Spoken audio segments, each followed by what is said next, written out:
নমস্কার বন্ধুরা, এক টুকরো বিদেশের আরেকটি ব্লগে আপনাদের সবাইকে স্বাগত। আজকে দুপুরবেলার লাঞ্চ সেরে আমি, আমার প্রতিবেশী আর তার ছেলে তিনজনে মিলে বেরিয়ে পড়েছি। কোথায় যাচ্ছি সেটা আপনারা ভিডিওর টাইটেল দেখে আশা করি বুঝতেই পেরে গেছেন। সৈকত এখন ইউনিভার্সিটিতে আছে। এখন প্রথমে ওর ইউনিভার্সিটি যাব, ওকে পিক আপ করবো, তারপরে আমরা আমাদের গন্তব্যস্থলের উদ্দেশ্যে রওনা দেব। আর এই হচ্ছে ইউকের ওয়েদার। কোনোভাবেই আপনি এই ওয়েদারকে ভরসা করতে পারবেন না। সিনেমা দেখার পাশাপাশি আমি সিনেমা হলটাও দেখার জন্য প্রচণ্ড এক্সাইটেড, কারণ আমরাই মনে হয় সেই জেনারেশন যারা সময়ের সাথে সাথে সিনেমা হলের পরিবর্তনটাও লক্ষ্য করেছি।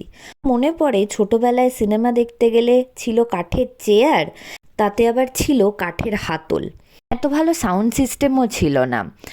2.5-3 ঘন্টার সিনেমা দেখার পরে বেশ মাথাটা ঝনঝনি করতো। সামনের বড় পর্দায় যে সিনেমাটা চলতো তার পিকচার কোয়ালিটিও এখনকার মতো এত ভালো ছিল না।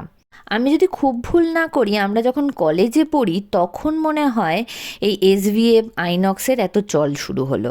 তার আগে কিন্তু এদের চল এত ছিল না। লোকাল যে সিনেমা হলগুলো ছিল তাতেই আমরা সিনেমা দেখতাম। এখন তো সিনেমা হলগুলোতে বসে বসে সিনেমা কেন, আপনি শুয়েও সিনেমা দেখতে পারবেন। দারুণ সাউন্ড কোয়ালিটি, দারুণ পিকচার কোয়ালিটি, সব কিছু নিয়ে এখন সিনেমা হলগুলো একদম লাক্সারিয়াস একটা জায়গা হয়ে গেছে। তাই জন্য আজকে আমি এই সিনেমা হলটা দেখার জন্য ভীষণ এক্সাইটেড। আমাদের দেশের সিনেমা হলগুলো এই ইংল্যান্ডের সিনেমা হল থেকে কতটা আলাদা, এটাই আমার মনের আজকের প্রশ্ন। সিনেমা তো দেখবই, তার সাথে সাথে সিনেমা হলটাও ঘুরে দেখার আমার খুব ইচ্ছা আছে।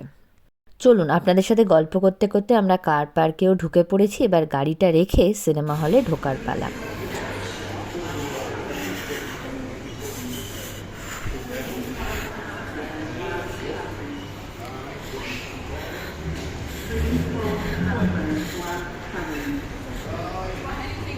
এটা হচ্ছে আমাদের সিনেমা হলের এন্ট্রি গেট।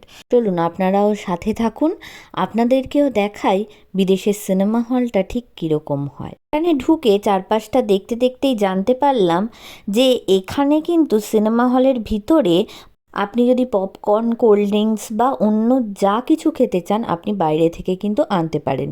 আমাদের দেশের মতো কোনো রুলস নেই যে আপনি বাইরে থেকে কোনো খাবার আনতে পারবেন না, আপনাকে ভিতরে ঢুকে অতিরিক্ত দাম দিয়েই সেগুলো কিনতে হবে।